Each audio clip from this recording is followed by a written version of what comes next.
babure su izdubljene,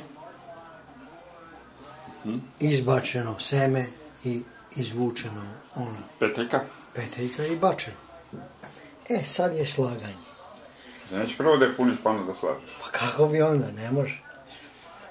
Slaganje ide što čvršće jedna do druge, da one jedna drugu drže, da kad dođe voda ovdje, da ne digne, da ne isplivaju gore. Ovo je najveća šerpa. Sad ne znam da li je ona veća, druga, ali mislim da je ova najveća.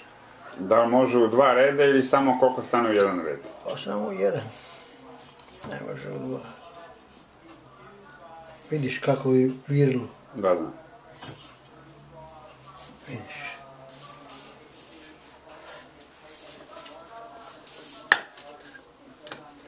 Sad ta će izgleda najviše zauzeti, nju ću ostaviti zadnju. Da vidimo ove da li mogu. Mrk kap. Čekaj da vidimo ovako. To tako čvrsto mora da se u glavi, vidiš. Ovako. Vidiš sad ovaj venac se drži. Čekaj.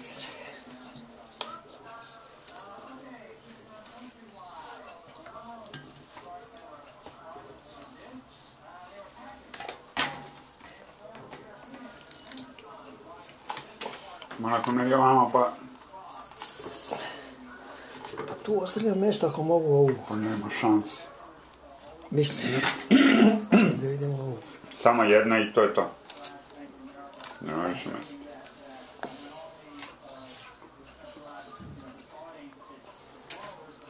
Ova je debela, baš je ova bila dobra.